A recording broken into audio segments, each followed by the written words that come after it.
Sir రీసెంట్గా శివాజీ గారు అంటే హీరో శివాజీ గారు లేడీస్ మీద కొన్ని కామెంట్స్ చేశారు. అంటే వాళ్ళ దుస్తులు వాటి మీద మీకు ఐడియా ఉందా సార్? నాకు లేదమ్మా. ఓకే, అంటే నాకు ఇందాక మన వాళ్ళు ఏదో చూపించారు, నాకు అదేదో అది ఏదో అన్నారు నాకు. ఐఎమ్ నాట్ అంటే రీసెంట్గా అంటే హీరోయిన్స్ ఎక్కడికన్నా ఇలా పబ్లిక్ ఈవెంట్స్కి అలా వెళ్ళినప్పుడు అంటే ఫ్యాన్స్ ఎక్కువగా ఎగబడి వాళ్ళని టచ్ చేయడాలు తోసేయడాలు ఇలాంటివన్నీ జరుగుతున్నాయని చెప్పేసి ఆయన ఏంటంటే వస్త్రధారణ ప్రాపర్గా ఉండాలి, నిండుగా కప్పుకొని ఉండాలి, మీరు అలాగా సగం సగం వేసుకొని వస్తే. అంటే ఆయన ఏం మాట్లాడారో మీరు చూపించగలరా? నేను బట్టి చెప్తాను. నేను ఒకవేళ సపోజ్ ఏదైనా అంటే నాకు తెలియకుండా నేను చెప్పలేను, అదే మీరు చూపిస్తే ఏంటనేది నేను చెప్తాను. ఓకే, వేసుకొని పోతే మనమే దరిద్రం అనిపించాల్సి వస్తమ్మా. ఏమనుకోవద్దు, హీరోయిన్లు అందరూ మీరు అనుకున్నా నాకు పోయేది లేదు, లాగి పీకుతాం మనం, అది వేరే విషయం.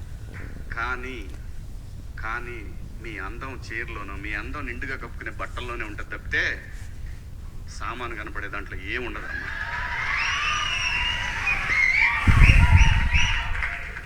అవి వేసుకున్నంత మాత్రాన చాలా మంది చూసినప్పుడు నవ్వుతూ అంటారు కానీ దేత్రమ్ముండ ఎలాంటి బట్టలు ఎందుకు వేసుకుని కాస్త మంచి వేసుకోవచ్చుగా, బాగుంటావు కదా అనాలనిపిస్తుంది లోపల, అనలేము. అంటే మళ్ళీ స్త్రీ స్వాతంత్రం లేదా స్వేచ్ఛ లేదు. స్త్రీ అంటే ప్రకృతి, ఎంత అందంగా ఉంటే అంత గౌరవం పెరిగిద్ది. ఈ ప్రకృతి అద్భుతంగా ఉంటుంది. అలాగే స్త్రీ మా అమ్మ. అంటే నేను చూశాను, అంటే ఏమొచ్చింది ట్రోల్ ఏమొచ్చిందమ్మా బయట నాకు తెలియదు. అంటే నేను చూసి అదే సామాన్లు అన్న మాట మీద వచ్చింది. అవును సార్. అంటే నేను ఆయన భావాలు అది చూశాను, ఆ మాట అనకూడదు. అంటే ఆ ఫ్లోలో ఇట్ ఈస్ నాట్ ఇంటెన్షన్. నేను చూసింది ఏంటంటే ఇంటెన్షన్గా అన్నాడా లేకపోతే ఏమన్నా సర్కాస్టిక్గా అన్నాడా అనేది నేను అందుకనే కొంచెం క్లోజ్ ఐస్లో చూశాను. జనరల్గా అంగసౌష్ఠవం గురించి అని ఉంటే కొంచెం డీసెంట్గా ఉండేది. ఆయన ఫ్లో లాంగ్వేజ్లో ఇది అన్నారు. బట్ అందులో తప్పు, కొంతమంది విరుపు మాటలు మాట్లాడతారు లేకపోతే ఒక సర్కాస్టిక్గా మాట్లాడతారు. ఆ ఫేస్లో ఆ సర్కాస్టిక్నెస్ కానీ అలాంటివి కనపడాల నాకు. బట్ అతను ఏమంటున్నాడు, స్త్రీ యొక్క అందం సహజ అందం వాళ్ళ హుందాతనం వాళ్ళ డ్రెస్సుల్లో వాళ్ళ పద్ధతుల్లో ఉందనే అంటే ఆయన ప్రైజ్ చేస్తున్నాడు స్త్రీలని.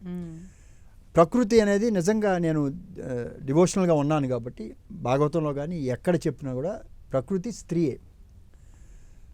స్వామివారు దీంట్లో ఉన్నప్పుడు ప్రకృతి అమ్మవారు. ప్రకృతి అంటే అమ్మ, మన తల్లి, మనం అందులో నుంచే వచ్చాం, ఈ మాయలో అంతా ఉంటాం.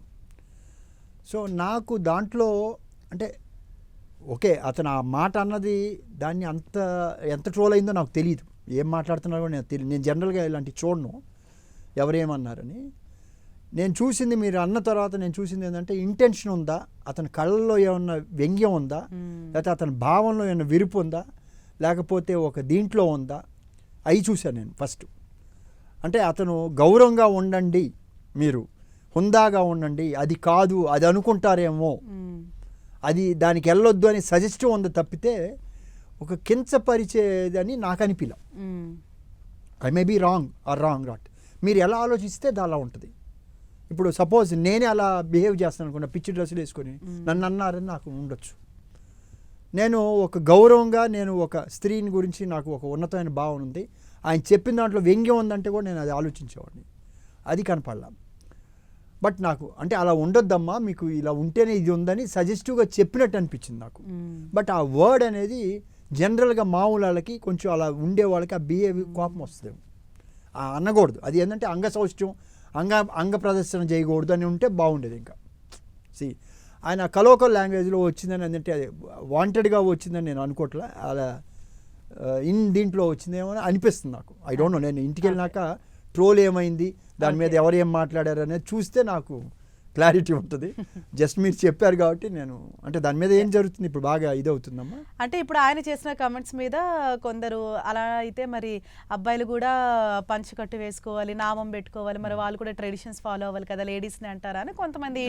అది ఉందమ్మా, అది ఉంటుంది ఫెమిని ఇప్పుడు అది ఉంటుంది ఇవాళ. ఎందుకంటే ఇవాళ స్త్రీలు వాళ్ళకి స్వాతంత్రం ఎక్కువ ఉంది, సంపాదిస్తున్నారు, ప్రతిదీ ఉంది. ఇవాళ మేము ఏది దేంట్లో కూడా తక్కువ కాదని ఒక ఇవాళ యంగ్ జనరేషన్, పాత జనరేషన్స్ వేరు ఇవాళ జనరేషన్స్కి ఉంది. వాళ్ళ పాయింట్లో వాళ్ళు కరెక్ట్ అయ్యి ఉండొచ్చు. బట్ ఇక్కడ కించపరిచాడా లేదా అనేది నేను ఒక ఆ చిన్న దీంట్లో అంటే ట్రోల్ చేస్తే వాళ్ళే కదా చేయాలి, అంటే మమ్మల్ని అవమానపరుస్తారా అనే దీంట్లో. బట్ నాకైతే ఎవరు చూసినా ఇప్పుడు ఏదైనా కోర్టుకి వెళ్ళినా జడ్జికి వెళ్ళినా they will see the reactions. ఇప్పుడు నా మాటల్లో విరుపు ఉందా, లేకపోతే ఒక పెద్దరికంగా ఉందా, లేకపోతే ఒక ఏ విధంగా చెప్పాను అనేది హావభావాల్లో తెలుస్తుంది. మేమంతా నటులమే. బట్ ఇది అనేది ఇన్ జనరల్గా వస్తుంది కదా. అక్కడ మాట్లాడింది కూడా చాలా ఈజీ ఫ్లోలో వచ్చాడు. అక్కడన్నా అదన్నా ఉండాలిగా. ఆ ఇంటెన్షన్ ఉంటే డెఫినెట్గా ఫేస్లో సర్కాస్టిక్ లేకపోతే ఏదో వ్యంగ్యం లేకపోతే వాళ్ళని ఏదో గిచ్చుదామనో అదే ఉంటుంది. నాకు అది అనిపిలా. నాకు ఐ డోంట్ నో, మేబీ నేను చూసిన యాంగిల్లో.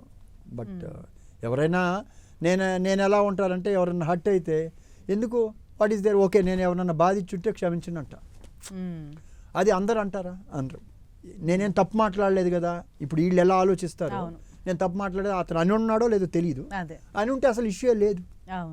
ఇప్పుడు నిజంగా ఆ ఇంటెన్షన్ లేనప్పుడు ఏముంది, వాట్ ఈస్ దేర్? ఇప్పుడేం మనకేం పోదు కదా. మనకెందుకు అది ఏమన్నా ట్రోల్ అయ్యి నా పేరు పబ్లిసిటీ రావాలా? కాదు కదా. అది I don't know, this is my opinion అంతే.